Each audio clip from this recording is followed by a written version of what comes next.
Good evening, everybody. I hope you're all charged up and ready to go Sunday night. I hope you had a good weekend. Uh, we're going to get started. Another big thank you, Coach Calvin, Coach Louis, and all of you guys that have been uh, attending and contributing and also telling others about this stuff. I see a lot of conversations going on as well outside of this one. I know Coach Calvin and Louis are heavily involved in organizing those, and really good to see you guys talking about the current events and all that stuff. So keep the conversations going. I'm going to do a very quick review of the last 2 days. Both of those sessions are now up on the Kairos Performance page. You can check them out. They're on our YouTube page as well. So we've covered grassroots philosophy, where I got into my way of looking at how I try to distill how I look at the game and make decisions about the way I coach kids at the grassroots level, at the most basic level.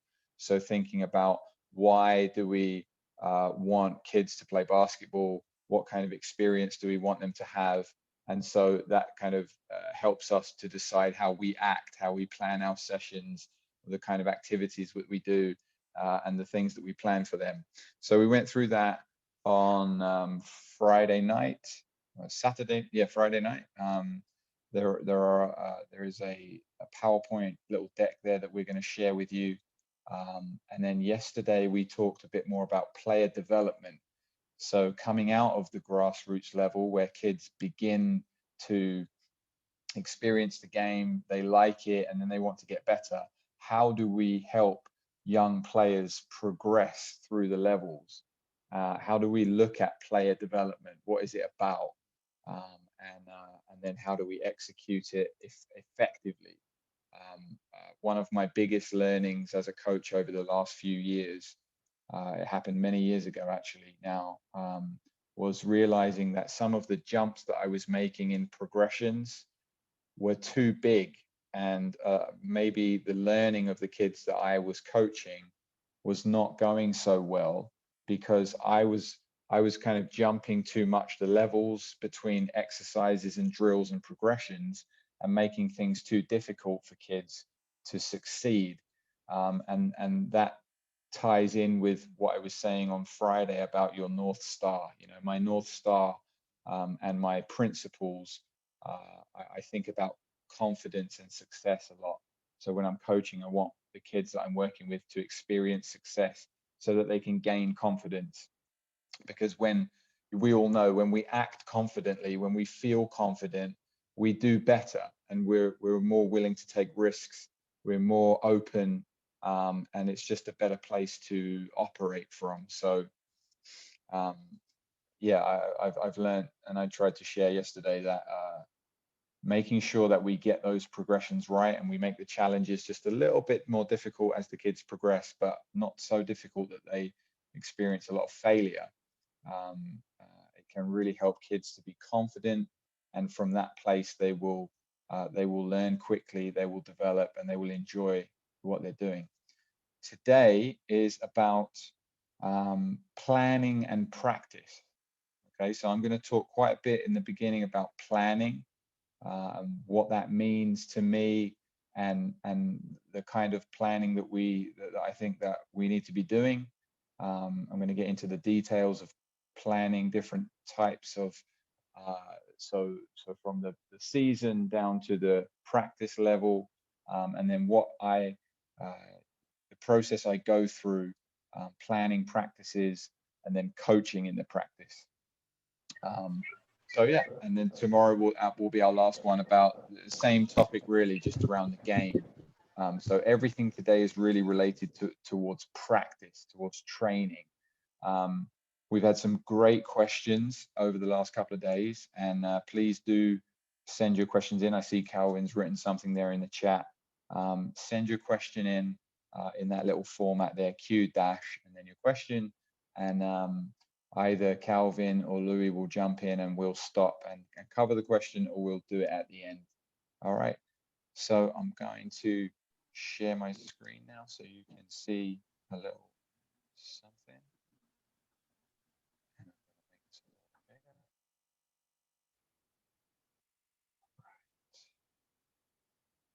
All right.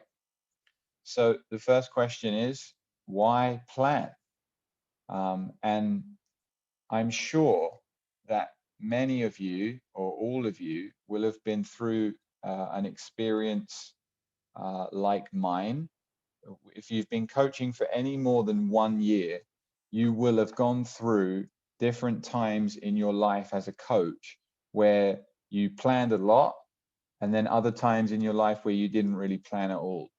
And I think that's a necessary process to go through um, to understand whether, well, not whether planning is important, because I think it is important, but to find the balance for you about planning your sessions and your seasons and the work that you're going to do, because you've got to find how much detail that you like to plan. So, are you somebody who really likes to get all the details in and have a plan which is got a lot of different parts to it, and you're really getting into individual things about players in the practice, individual pieces of drills and exercises and competitions? Or are you somebody who just likes to kind of lay out the general outline of training and practice and kind of where you're going, and then let things kind of fill in, let the gaps get filled in by themselves? I don't think that it's a right or wrong either way, but I do think that it's very important that you guys and we all take the time to experience the different levels of planning and see what it does for us. So, take a couple of weeks where you plan every detail of everything that you do. And that includes reviewing also the practices after you've finished them. What went well, what didn't go so well, what bit would you change if you were going to do it again? And if things went well, what are you going to take that? Are you going to do it again, or are you going to move it on in some way? So take 2 weeks to do that. Whether you, and if you're coaching online at the moment, I mean, it's basically the same, isn't it? I mean, it's not the same, but you still have to plan, you still have to execute with the kids. There's still going to be some individual things going on there, and you're going to be trying to think of good ways to have a practice or an individual workout. So I think you can still do this right now, and it's good practice for when you do get back to the floor, and you can you can go through this process in its entirety. So take a couple of weeks to do that, and then take a couple of weeks where you don't plan anything. You just come to the session and you see who you have, and you draw from the well, so to speak. You have your own knowledge that you will have built up. You have drills and exercises, and an interesting test for coaches to be able to come to a session and without any kind of preconceived notion of what you're going to do or who you're going to do it with, and then see if you can create something. Um, and using that experience, I think that you can start to figure out where you sit with regard to planning. Okay.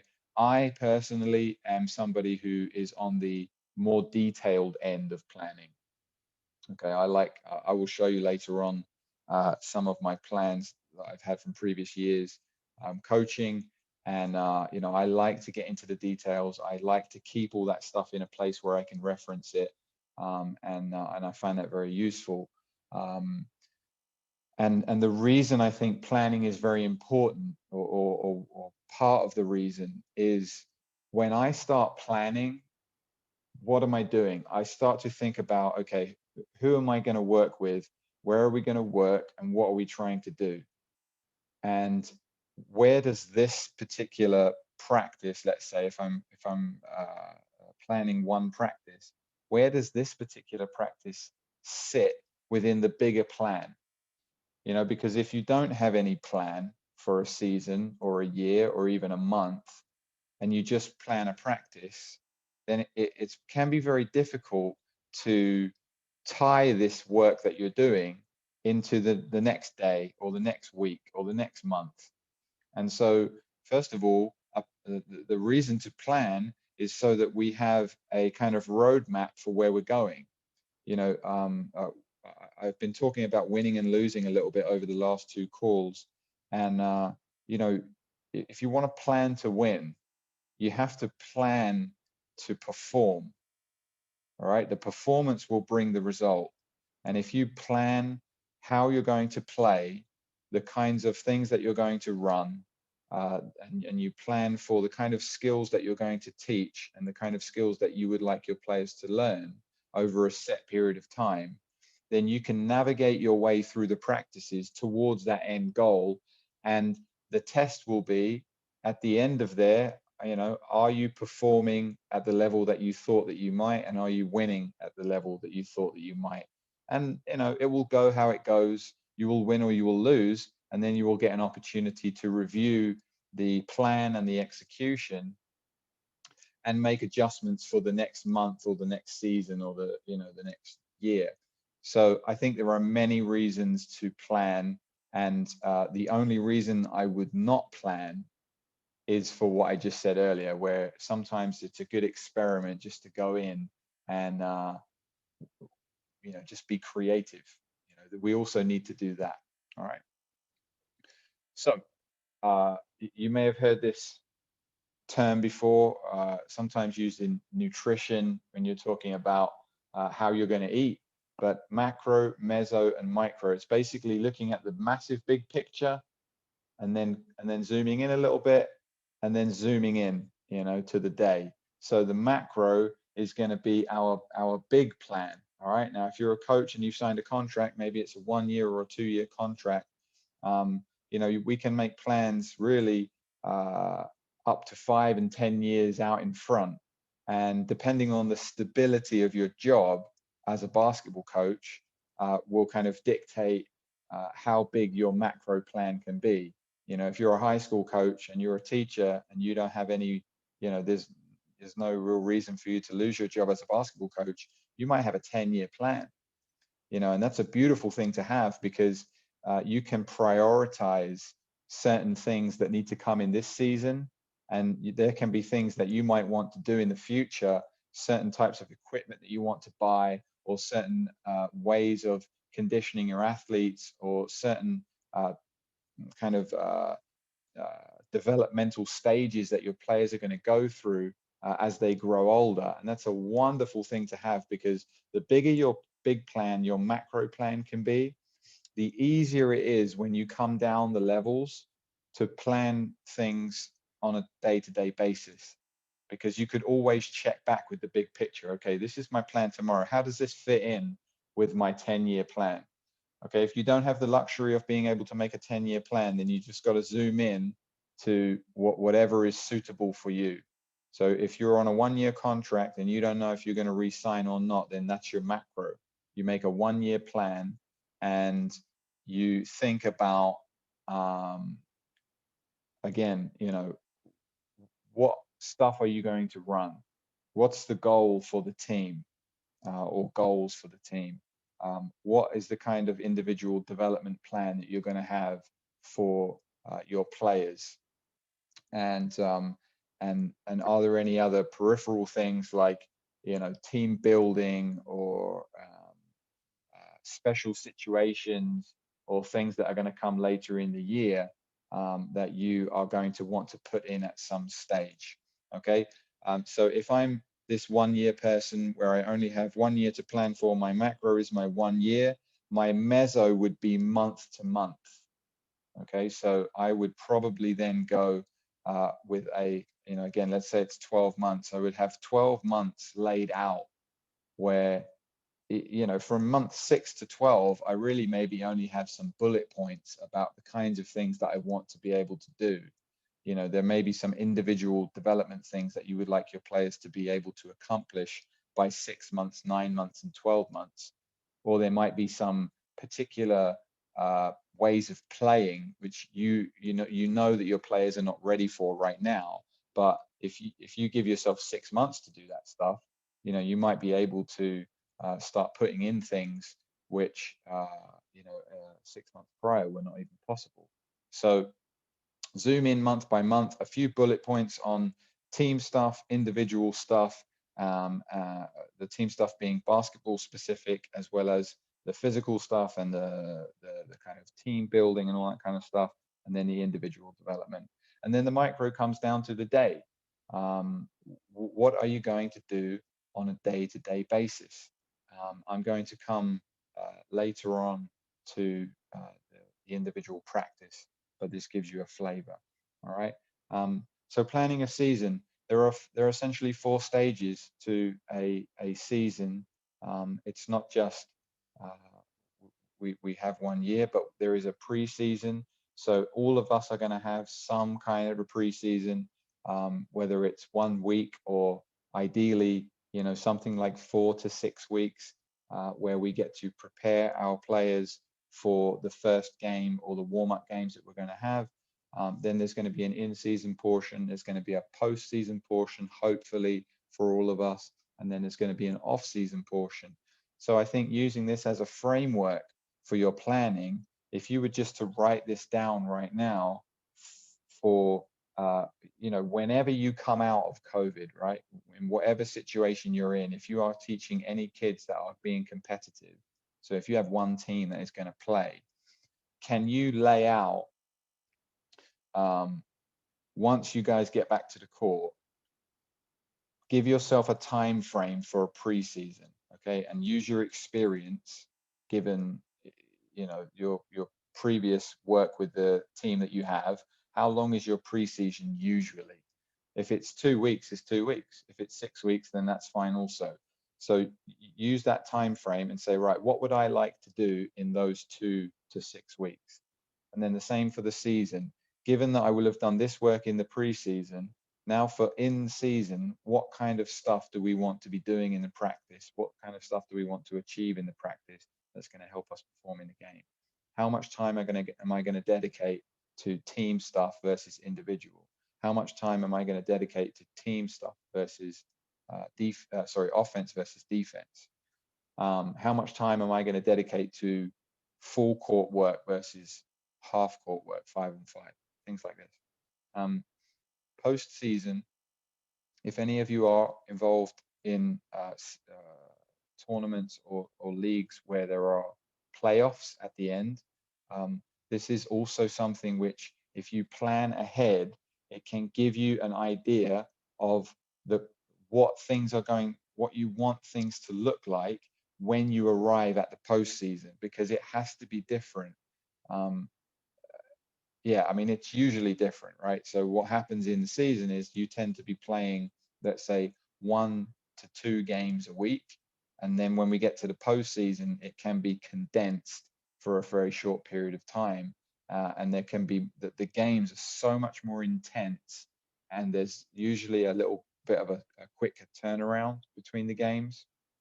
And obviously in the playoffs, you tend to be playing, you could be playing the same team more than once.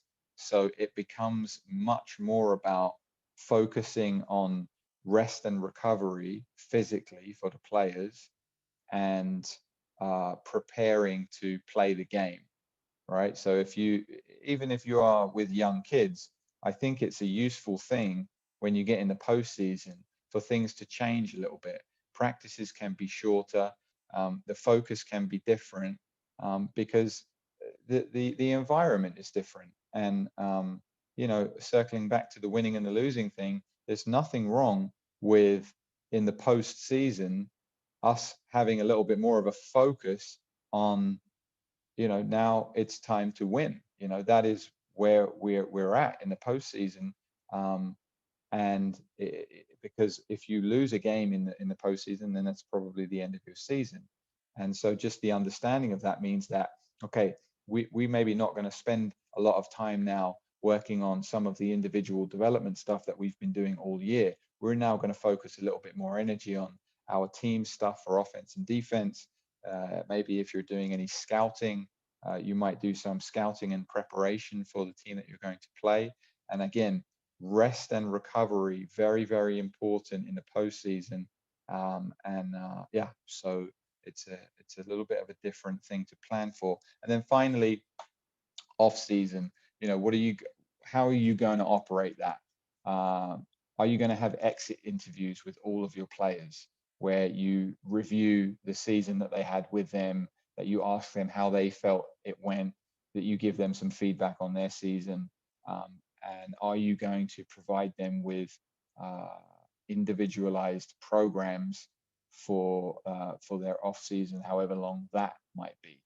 Okay, so yeah, I mean, it's something which sometimes we lose our kids or our players in the off season, and they have to go away and they just go back to their hometowns or they go back to their clubs. But um, uh, again, in COVID, it's kind of given us a realization that through these online tools, we are able to connect with our players when we're not with them. So now the off season might be an opportunity where you don't necessarily see your kids that much or your players that much, but you have a connection with them where you're providing them with programs and testing and kind of benchmarks for them to go away and work on in the off season. And I would maybe finish that with, but they also do need to have a little bit of time off, and so do you. So just make sure that you plan for that as well. All right. Calvin, do we have any questions so far? Yes, coach. Actually, coach, it's very related before you go to the practices. So Okay. the first question is from Coach Potit. It's what is the best way to go about planning where the basketball landscape sort of has a year-round basketball season? No such thing as off-season. Because predominantly we have different leagues. When the other finishes, we're starting with the next one right away. Okay. So let me just qualify this question a little bit. Are the players the same? Same players are playing year round, and the league is just changing? Are we talking about PBA Yes, coach. or No, coach. For high school at least or college, except for UAAP and NCAA, where the season is very fixed. In the provinces and the smaller schools, they go to different tournaments every year. They use the same team, and they go to different tournaments every year. I think the off season will just be summer, but the summer they still have tournaments during summer break. Well, I mean, it's nice in a way because kids like to play, right? They like the competitive element of the games. And part of planning when you only have a short window of like 4 or 5 months of games is the rest of the 7 months. How are you going to make that interesting for the players and keep them connected? So in one way, the Philippines is unique in the world in that there are so many games in these places that this isn't really a concern. Um, so what I would say is if there isn't really like a preseason and an off season, it's just kind of in season all the time, still look at the calendar and think about where are the places where the players can rest, because this is going to be very important. You know, if they're under 17, 18 years old, then uh, burnout and injury is very possible with so many competitive games. So you've got to find a way, whether that's certain individuals at certain times in the season, you just say, right, this kid, we're going to take him out for a week or 2 weeks. And then when he comes back, then another kid is going to come out for a week or 2 weeks, something like that. I don't know. Or even if it's just taking a practice off and doing something else with regard to recovery.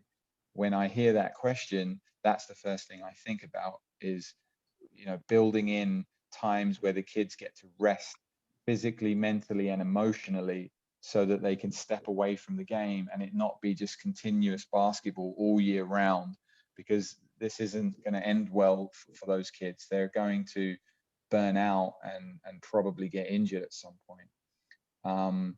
Now, in terms of the planning of the basketball stuff, it's difficult. But I would, again, if your job is reasonably secure, look at it over 2 years or 3 years. Just look at it like that, right? And say, right, okay, if I have 3 years in front of me, what would I like to achieve in the 3rd year? How would I like my team to play? What are the kind of things that we would be doing? What kind of skill set would those kids that I have in the 3rd year? How can I get from here to there, given the schedule of all the games and there's not really a lot of rest? How can we slowly, maybe 80 or 90% of the time that we spend is kind of training for the games and preparing for all the competition that we have and playing the games. But then there's this 10% that I keep for development, right?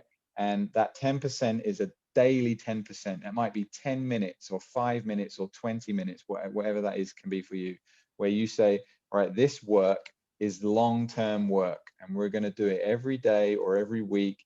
And in 2 years' time, that stuff is going to start to pay off in terms of the development of the players that we have. And I think it will. Thanks, Coach. Awesome. Any more? None at the moment, Coach. Great. All right. So, by the way, Coach, we have 52, awesome. and it's still climbing. Awesome. Okay, so we are going to come back to the screen.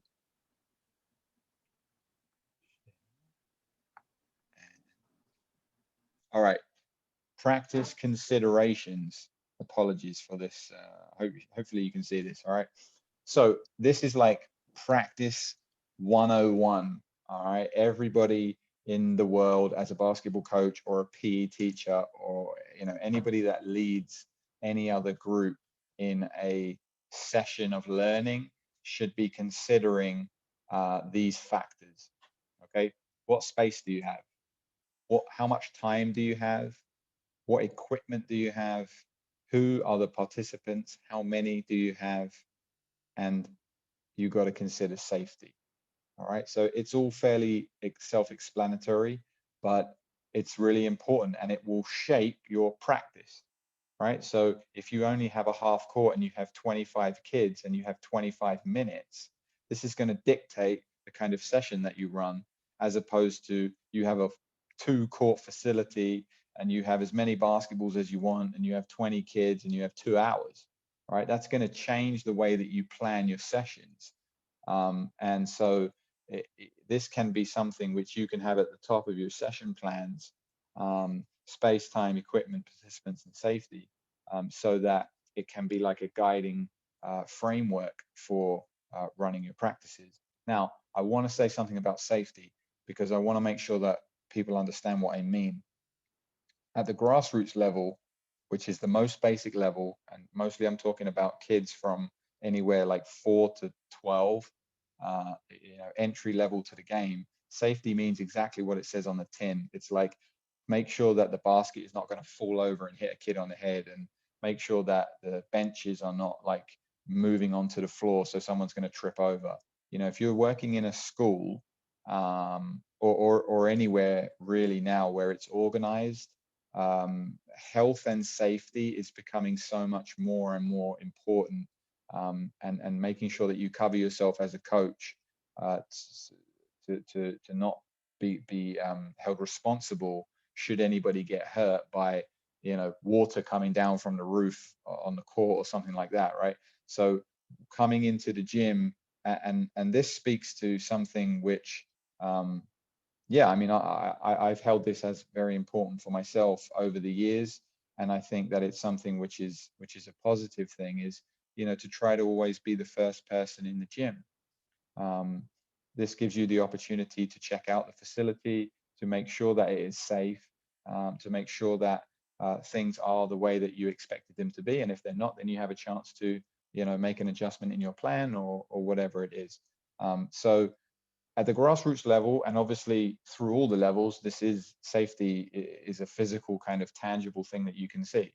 The other thing that I think about with regard to safety is what we spoke about yesterday with regard to players getting injured. Okay, we need to plan our practices so that our players are placed in an environment which is keeping them safe and not putting them at risk of injury.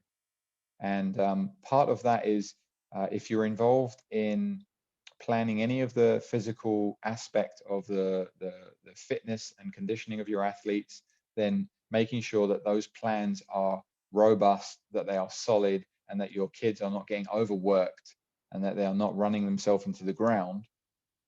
That is one thing. And then also on the basketball side, making sure that you're just not, killing these guys on the court and putting them at risk of a repetitive strain injury. Okay, so safety for me means the physical aspect of the practice, making sure the physical environment is nice and safe, and then also planning so that we are taking care of our athletes.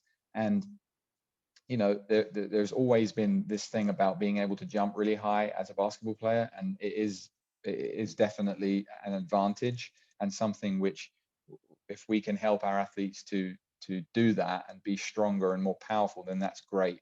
But that cannot be done at the expense of kids' health and wellness.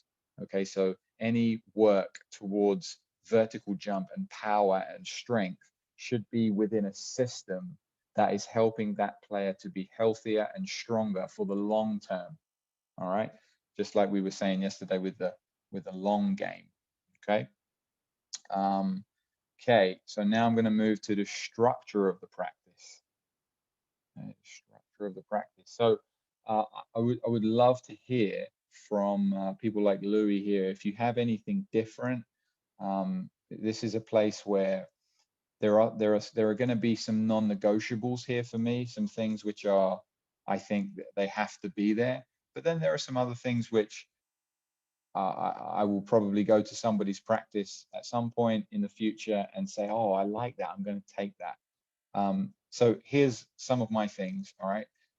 The first thing that I like to do in a practice is spend some time with the athletes in a informal way. Okay. And that, that's meet and greet, right? That's looking everybody in the eyes when I see them. It's shaking hands, it's hugging, it's talking. For me, it's a very important part and something which I really struggled with when I was younger. I was so like driven and intense, and I was very intense when I was younger. And so I would bring this attitude into the practice, which almost like when I walked in, the atmosphere would change because everyone was a little bit on edge. They weren't really sure what mood I was going to be in. And I don't want to be like that anymore. I prefer to put people at ease and say, hey, get to know them, get to find out a little bit about them. How was their day and how are they feeling? And you don't want to put athletes in a position where they don't feel comfortable speaking to you. I don't think that's a good place to be, because imagine if a kid is starting to feel pain, or they're having some real problems at home, or something like this is really something which shouldn't be held onto and held inside, and they don't feel comfortable to be able to say that to you or any of your staff. This is not a good situation and will manifest in a bad way. So let's have an attitude of being really open and really just nice to people. I mean, it's a really basic thing to do at the beginning of a time when we're working with people.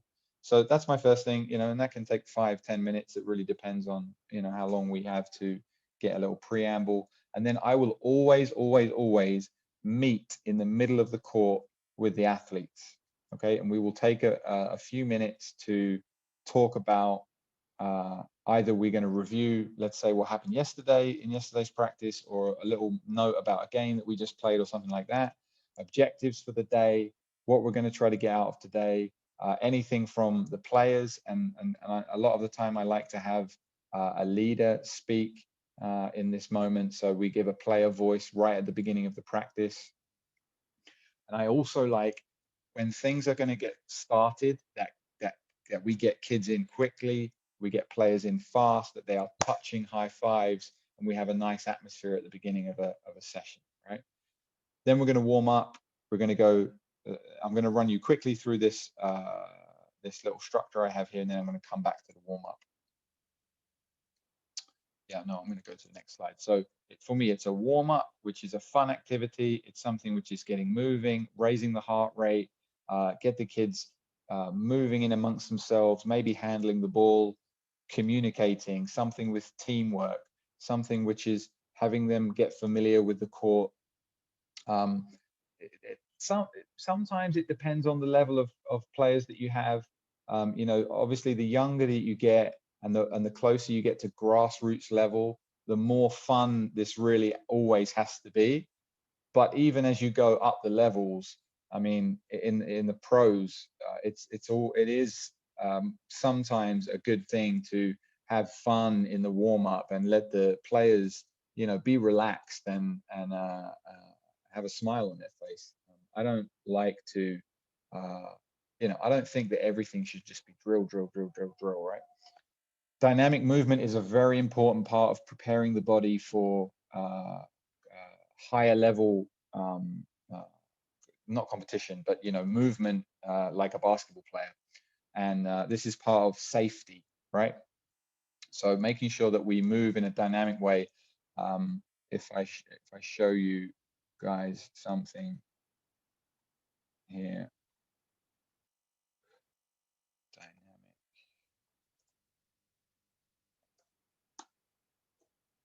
Okay, this is dynamic movement drill here. Okay, so this is a drill which I call dynamic movement, and this is, we're not going to do this every day. We're not going to do all of this, okay? But I have forward exercises, lateral exercises, strength exercises, partner exercises, some other stuff which I took from a camp a few years ago. So I pick out some of these ones. You know, I'm talking about butt kickers, high knees, Spider-Man, inchworm, sideways stuff, you know, light defensive slides or shuffles, you know, little movements which are helping the players prepare for the movements that they're going to make in the game, but they're not at any kind of intense level where they're going to injure themselves. This is a preparatory stage for that, right? That's my dynamic movement, and we are going to do that every day. That is a non-negotiable. And one thing that I do want to say about this is I see it happen a lot that the head coach of a program tends to check out of this bit, right? And it's the strength and conditioning coach that's doing it, or it's the assistant coach that's doing it, and then the head coach can often, you know, sometimes they go away and they have a cup of coffee or something like that. And there is sometimes an energy to this part of the practice which I don't really like. I don't think it's almost suggesting that it's not very important, that we have to do this just because we have to do it, and I'm going to give this work to somebody else because I'm not really, you know, it's not my part. And that may be true, you know, I may have said this in one of the previous two sessions, but we got to make sure that we're empowering our staff, right? So if you've got a strength and conditioning coach, you know, we need to have them do the parts of the practice where they are the expert, or an assistant coach, for example.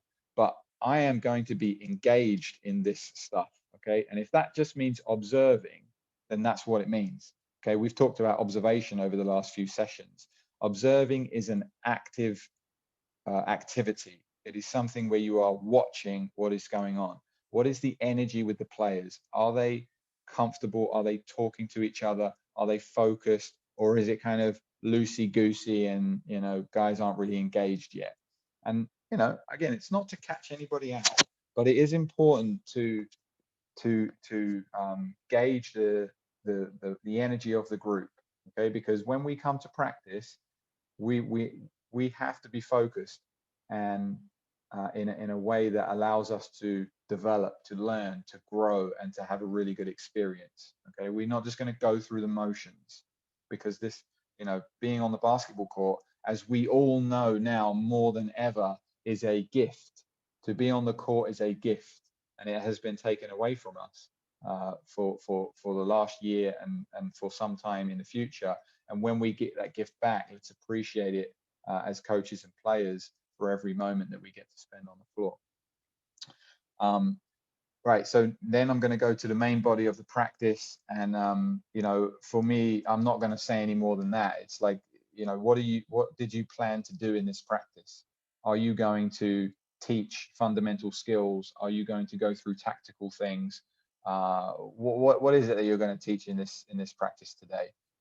After we meet and greet everybody, after we have a good warm up and a good dynamic stretch and movement, and everybody's ready, let's get into the meat of what we're coming here to do today. All right, and I won't get into too many details on that in this call. As I said, I'm putting together a series of videos which is going to cover this in great detail, that I will, you know, make accessible to you guys.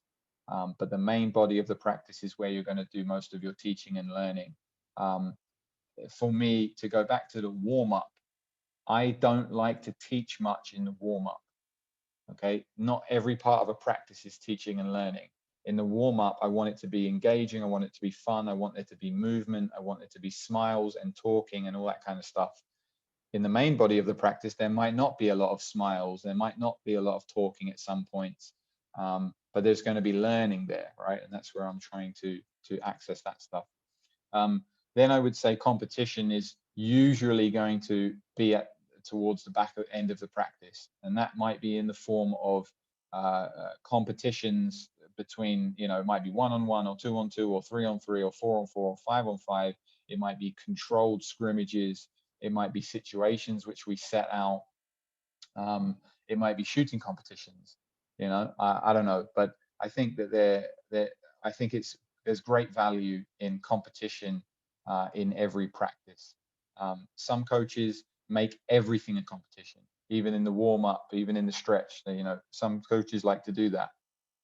I don't, but I don't think that it's a bad thing if you do. But I usually put my competitive stuff for the last, you know, if I have a 2-hour practice, that's going to be a good chunk of between 30 minutes and an hour towards the back end. And then we're going to take some time to transition away from that stuff, right? So we're going to cool down, and we might shoot the ball. We might do some kind of free throw shooting or activities where players are going to take some time to kind of transition away from the competition, to start to move away to the end of the practice. And then as in that picture that we have there, we're going to stretch, static stretches, usually for, I don't know, whatever it is, however long you have for the end of the practice. We always finish as we started at the practice, which is in the middle of the court. We make a quick review of the training session, and I won't do that. That will be the players doing that.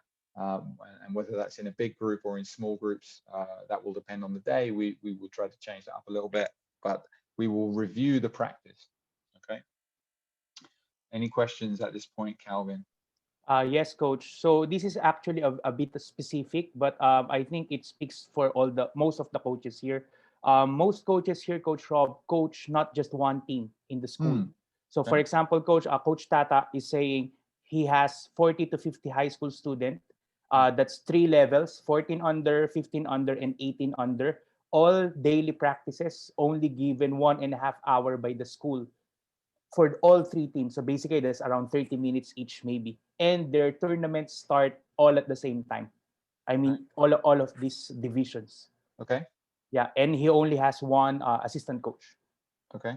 Yeah, so he's what can you suggest how to do about this limited amount of time and this amount of people?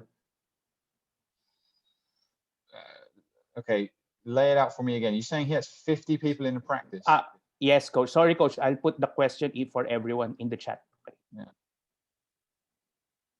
This one, coach. 40 to 50 high school students, 3 divisions, only 1.5 hour for the entire thing for all 3 teams.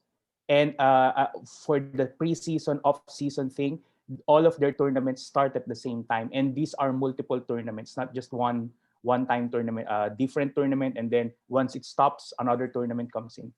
Yeah. Well, that's a hard situation, first of all. Not going to lie.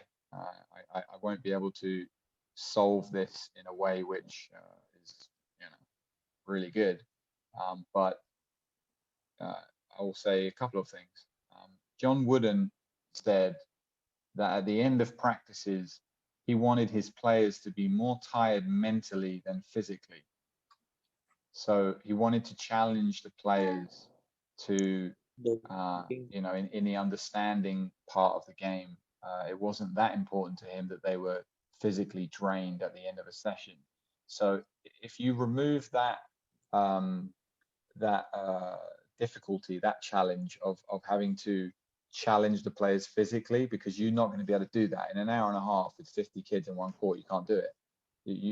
You'll just be running the whole time. So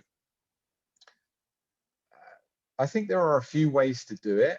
But with this point in mind, let me finish that thought, is that if there's a lot of games happening, you're saying, you know, these kids are all playing at the same time, different tournaments and this kind of stuff, then maybe to think of practice as a mental thing, whereby you are teaching the principles of the way that you're going to play.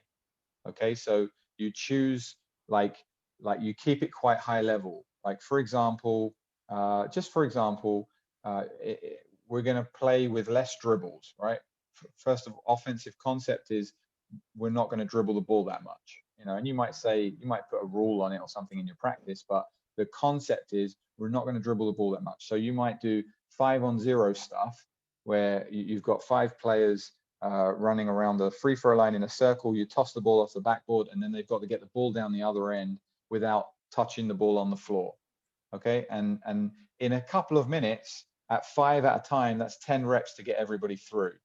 That's quite a nice little way to start to help the kids to learn how to move without the ball, to learn how to share the ball, and immediately what will happen is you will be able to see who understands the game, right? And where your leaders are, who can you lean on to help other kids, because you can't coach everybody in 50 kids in one practice as well. You got to find other players which can help you to be assistant coaches and leaders. So there's a lot to say in this answer, but it's like you got to be like a kind of sensei here. You got to be like Yeah. the master, you know, the kind of orchestrating everything. You're not going to teach everybody everything, but you're going to say, right, what do I want to do? We want to get the kids playing well together. So let's find some principles, like moving without the ball, like on defense, we don't let the ball come into the lane, just very basic stuff, right? So build drills or activities or games, even if it's like 4-on-4 half court. If you play 4-on-4 half court, you can have 16 players on the court at one time. If they go for 3 minutes, that in 9 minutes you can get everybody through, right? So it's stuff like that. First of all, think high level principles, activities that can serve those principles, then finding players that can help you coach, and seeing if you can get the kids very, very prepared to come to the practice.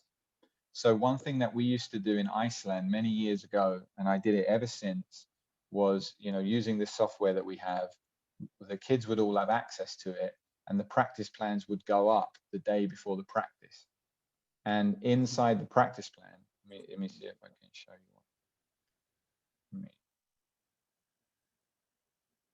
one. So it's like a pre-study, coach.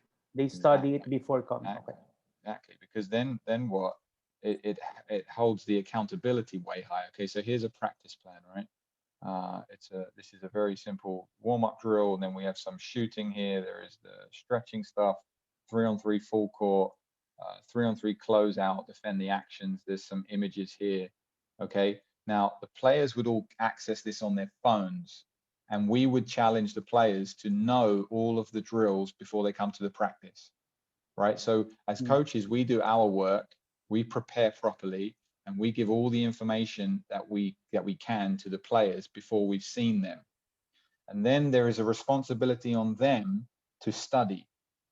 And if you come to the practice and you haven't studied, I mean, I told you I was a little bit intense when I was younger. When these kids would come and they wouldn't know the practice, they wouldn't be in the practice very long. Okay, now maybe you can't do that anymore, but we might have to sit them on the side and take notes, right? And this is a fantastic way. It worked really, really well for accountability. And if you've got a lot of people in the practice, this can be very effective. If you can ask the kids to study the practice plan and know the plan, and when you say, right, now we're going to do triangle 33 layups, if kids don't know what they are, what that is, they sit on the side. They cannot do this drill because they didn't study it. And that's okay. But you can't do a drill if we're not ready for it. We have too many people in the gym, right? So the guys that are prepared, you come here and you run the drill. And that means that the coach can spend their time teaching the fundamentals within the drill and not teaching the drill, right? That's a really, I mean, wouldn't that be wonderful if you didn't have to teach drills in the practice? You can just coach inside of it. I mean, this is what the online part of all of this is helping us to develop. So there are some suggestions which hopefully would help that coach. And, you know, if ever we get one day to come to the Philippines and be with people like that, it would be great to experiment with solutions to that problem. Yeah. Thank you, Coach Rob. I know, Coach, you have 2 more slides, but there are like 5 more questions. Go ahead, here. ask the question. Okay, sure. So, Coach, before I turn over to Coach Lou, he has also a question. Coach Jed from Cebu is asking, yes, I know you remember him. So, Coach, for him, the resting, how important is resting? And when you say resting, is it like nothing to do? Or you can just ask them to just shoot around, not to stress too much? What is resting like? Yeah. Well, okay, if you go work out at the gym and you lift a lot of weights, you have the potential, you have the possibility to get very strong. If you don't rest, you will never get strong, because when you rest physically after training, that's when the work is actually happening. Like your body is changing, not during the workout itself. Actually, what's happening during a workout when you do bench press and squats and this stuff is the muscles are tearing. Yeah, there's little tears going on in the muscles. And then when you rest and you eat and you drink, then the proteins are coming in and the body gets to work on rebuilding the muscles in a different way, which makes them stronger. Okay, so reason I bring that up is because rest is not like something that you just have to do. It's not like, you know, it is part of what you're doing. You have to build in rest, and it has to sit as part of your practice and part of your training. Now, you ask a question about like, what does it look like? It could look like many different things, because there is physical rest, there is mental and emotional rest as well. So it cannot always just be sit on the side and don't do anything. Sometimes it needs to be like that. But if it is like that, if we are asking players to physically rest, do they have to mentally rest? No. If they don't need any mental rest, then they could still stand up and coach, right? They could still be on the side and take notes, or they can video the practice so the coaches can watch it later, or, you know, they can coach one of the teams in the scrimmage, right?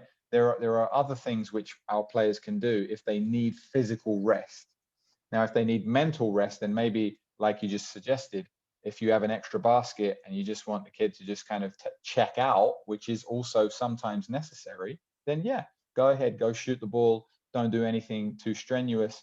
But we do have to be a little bit careful there that other people in the group know what is going on. Because if for some reason there's just another kid shooting on the side and the other players don't really understand what that's about, then that can lead to players going, you know, what is going on over there? Why does that guy get to sit out and shoot over there when I'm over here busting my butt, right?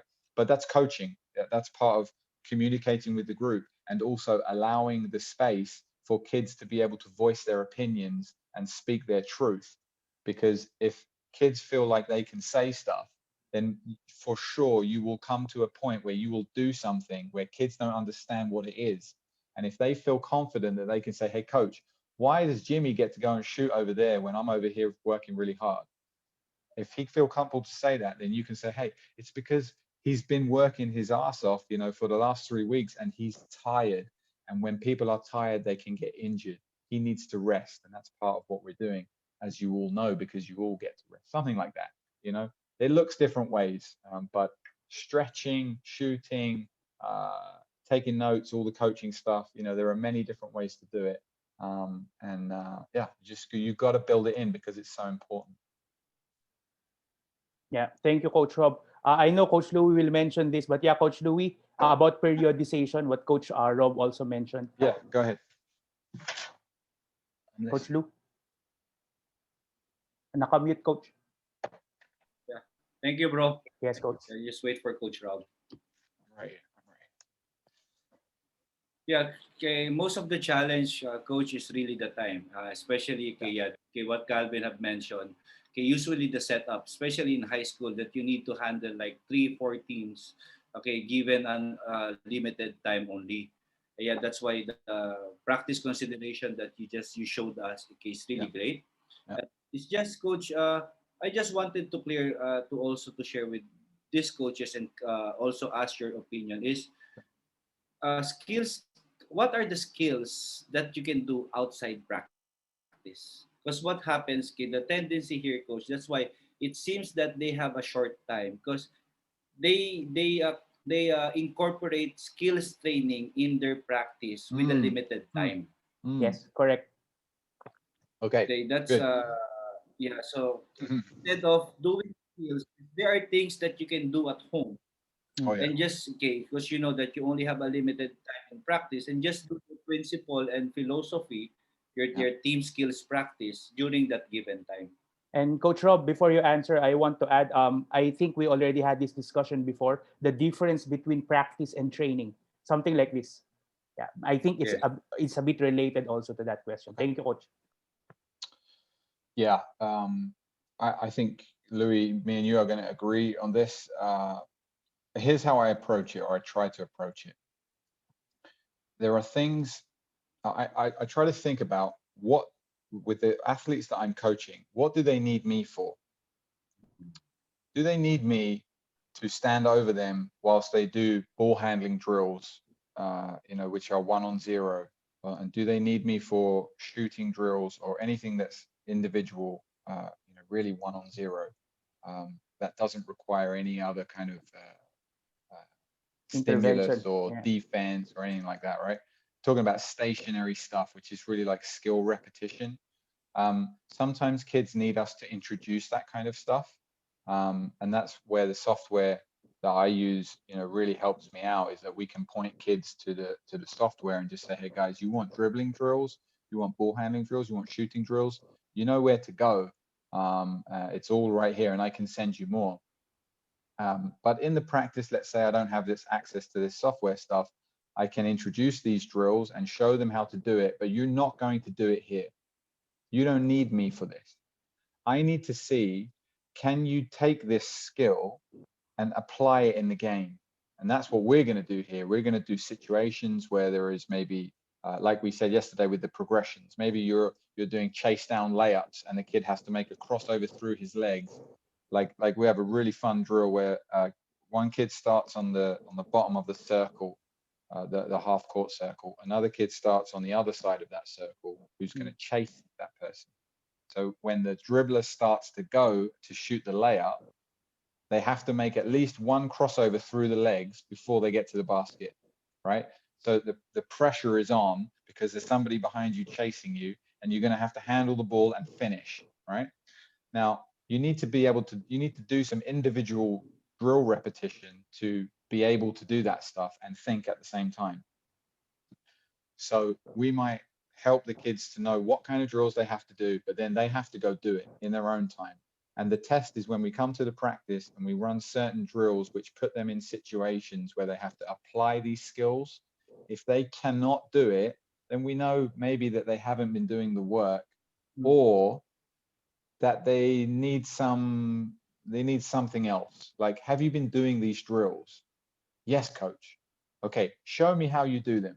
And then they will show you, and maybe you will immediately see that they just do them so slowly, or they put their head down and they don't even know, or something like that. And you say, hey, whenever you do this stuff, you cannot look at the ball. Close your eyes, man. Do you know what I mean? Just as an example, right?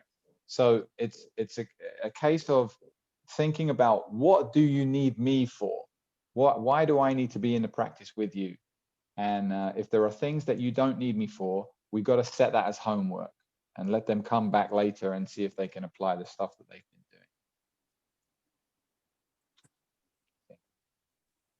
Thanks, Coach. Yeah. I'll just Coach Luke. add, because I think coaches, I think we really need to understand the difference between, case it's two skills that you wanted your players to learn. Okay, at first is their individual skills, and second, coach, is the team skills, your Mm. requirement through from your philosophy, how you run your plays, how you run your principle. Okay, that includes chemistry, connection with one another, and the actions of each other, and the actions of everybody. Yeah, yeah, it's a hard thing to do, but that's part of reviewing your practice. You know, Yes. we're gonna make mistakes on this stuff, and like on Friday night when I ran that first one, I just watched it back earlier, and I made a lot of mistakes. You know, I was kind of very. I actually had you guys on mute, and I didn't realize that Calvin was actually talking to me at the start of that session. You know, telling me to admit people in the room. So when I reviewed it, I found out some mistakes that I had made, and it's the same with your practices. You know, you got to go back and look. Okay, how did that practice go? You know, did we need to do 20 minutes of ball handling today? No. Okay, how can I get that out of the practice and get 20 minutes back where I can do some other work, which is actually going to help us with our, you know, our team stuff, which is, you know, we can only do team stuff when we're together. Everybody can do individual stuff when they're away from us. So in the review process, you will probably find out little pieces where you can get back a little bit of time to do something which is more valuable than maybe what you did already. And that's, yeah, I mean, that's the process. It's prepare, execute, review, prepare, execute, review, and that review will help you to improve the delivery of what you're doing, and doing more of what Louis is saying that we can do. Thanks, Thank you, Coach. Coach Rob. So, What do you want to do, Calvin? you can continue with the last two slides because I think some questions are coming in again. All right, let's. So I just wanted to touch on coaching the practice a little bit. Yes, Coach. We're an hour in, so I'm not going to spend a whole lot of time here on today's call, but I'm just going to, you know, quickly touch on a few things. Okay, we've done philosophy, and whatever level you're at as a coach, whatever level the players that you are coaching, uh, the way that you coach the practice is, um, I think it's planning the practice is one part, and then executing it is something quite different, because what's going to happen in the practice is now your personality is involved. When you're planning the practice, everything is fine. There's no, you know, there's no pressure. It's all, you know, you set aside your hour to do your planning and all this kind of stuff, and your practice plan looks beautiful. And then when you get in the practice, things are going to go wrong. You know, some a kid is not going to have the attitude that you thought he might have, or we're going to be missing shots, or for some reason things aren't going well, or people don't understand the drills that you're putting out there, or whatever it is.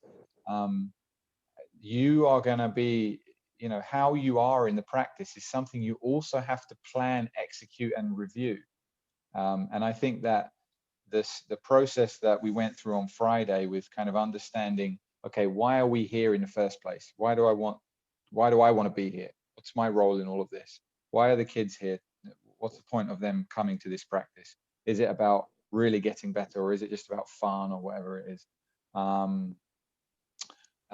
Also then your principles, you know, what are the principles behind the way that you operate in your practices? You know, just when really what I want to say here is make sure that you review the way that you are in your practice, because when I look back over the years and the sessions that I have, I always think, man,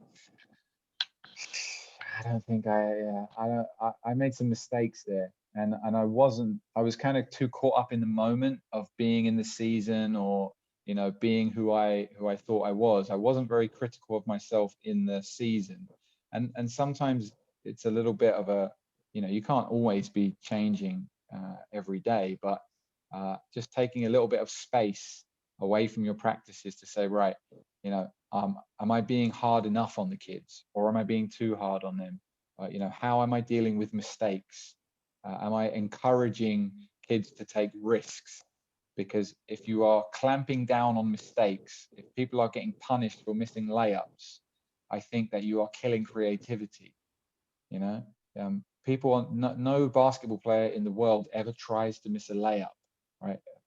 You know, we're talking about everybody that's playing the game fairly. They don't try to miss a layup. So why are you punishing a kid for missing a layup, right? But that's only going to make them more nervous, and they're probably going to miss more layups. So let's think about the way that we deal with these kind of problems. And I want to just I'm going to go through a few things which I've thought about over the years. One is the rule of three, which comes from a guy named Alan Keane, who I coached with in the UK. He's the national team, a junior national team coach, has been in the UK for several years now.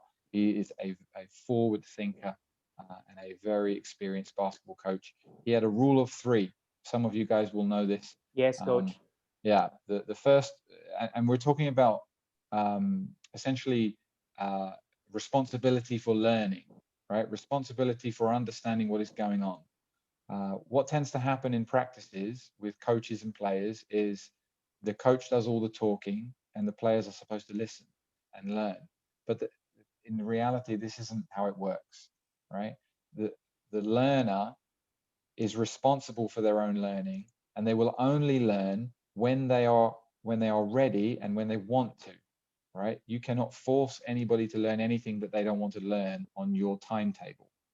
So the rule of three is anytime something happens in the game, the responsibility for understanding it or dealing with a problem or the learning is on the player, right? So if somebody misses a box out in a practice, for example, as a very easy example, and the offensive team gets the ball, the play might stop and the coach can ask the team, you know, to review the play. And we might go to the player themselves that missed the box out and ask them to review the play and see if they understood what happened. First rule is the player themselves, can they recognize the issue and can they fix it? Because if they can, then all is good.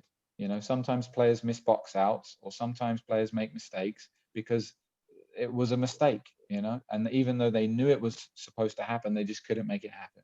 And if that's the case, then that's okay. That's all you can ask for players, is to try their best and know what they're doing. But sometimes players don't know what's going on. So if a player missed a box out and you ask them to review the play and they don't know what happened, then the second rule is the teammates. We go to the teammates and we ask them if they have any feedback, right? So maybe the guard or the big man on the same team says, hey, you know, we had to switch over here, so you didn't have time to get back and box that guy out. You were supposed to go to the corner, right? And now what has happened? All of a sudden, the team is talking to each other and you haven't said really anything. Okay, and this is a beautiful thing that starts to happen, is the kids start to come up with the problems and solutions themselves. And the third rule is the coach is always there to provide the scaffold or the support that the players need. But it's a very subtle but important distinction to make, that the coach is the last line of defense in kind of coming up with solutions. The players are given the responsibility. Now, there are many, many different practices and ways of doing this, which Alan and his coaching staff developed over the years. But the general rule is that, can you ask the players to review plays after they happen and understand, you know, see what they see from their point of view, okay? The second thing I wanted to talk about was punishment versus pressure. So let's say you're playing 5-on-5 at the end of a practice, and it's the first team to three. And the team that loses is going to run. I mean, we all do this, right? this happens all over the world forever. Yeah. It's okay. I mean, I think back to when I was a player, like I don't ever think I ever tried to win a game because I didn't want to run. Like I didn't care about running. I know some guys do. Some guys don't want to run so much that they will try a bit harder in the game to not run. But I think for the most part, if we are playing the game for the sake of the game, then trying to win or trying not to lose because you're going to run if you lose is a weird thing to do. Like we all want to try to win the game. Now, what I want to put out here is, can we change the rules of this game? Can we change the structure of our scrimmages and what we're doing to place pressure on the kids that simulates, when the crowd is there and the real pressure, because, this is another conversation. Pressure is something which you feel, it's not actually a real thing. Like, I don't know where it is, but so how can we develop pressure in practice? Okay, one example is this. You put a situation out into the game, which is when your team goes down by 5, the clock will start and there will be 1 minute. Okay, so when one of the teams, we start with the tip off and the teams play. When a team goes down by 5, the clock starts and there is 1 minute left on the clock. So now you're down by 5 with 1 minute to go. This can happen in the game, right? You don't know what will be the score and what will be the time. You cannot predict it. It's just going to happen. So we can have many different situations like this, and they can, in this way, they can occur naturally. As soon as your team gets up by 1, there's 7 seconds left, right? As soon as the score is, as soon as both teams have scored, there is 1 minute to go. Like situations which you don't know when it's going to happen, you don't know when it's going to start, but one of the teams could be at a disadvantage and one of them could be at an advantage, and you don't know who's going to have the ball, you don't know where the ball's going to be, like, because we've all done it before where we say, right, team A is down by 5, team B is up, you got 1 timeout, there's 2 minutes left, you put the whole situation in front of them, they can feel that it's fake, right? You feel that it's fake. It's like practice. Now, in this way, we can never really make it like a game, but in this way, it's much more real.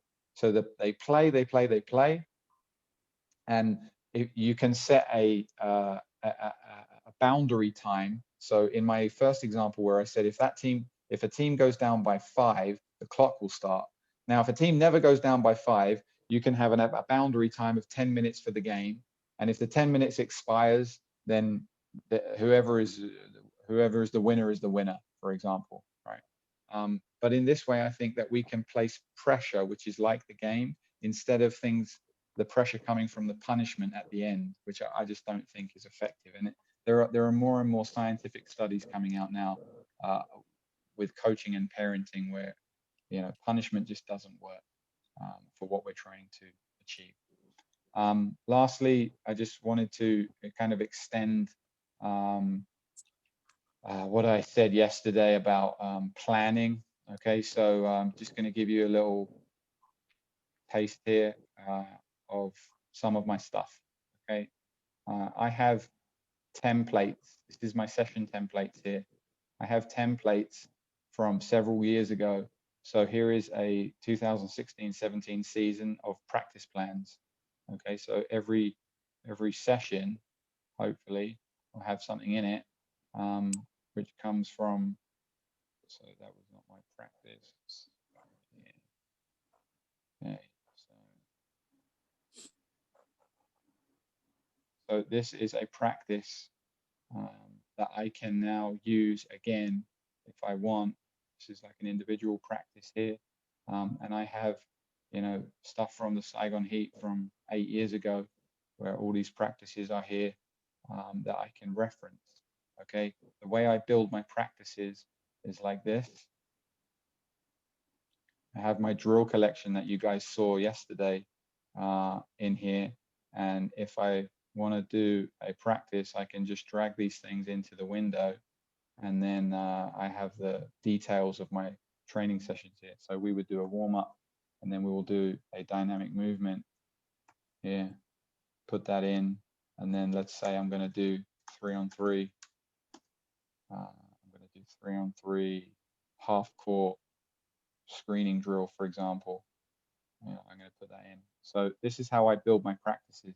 And the nice thing about using a tool like this for building practices, you probably can recognize, is I can save it and I can use it again.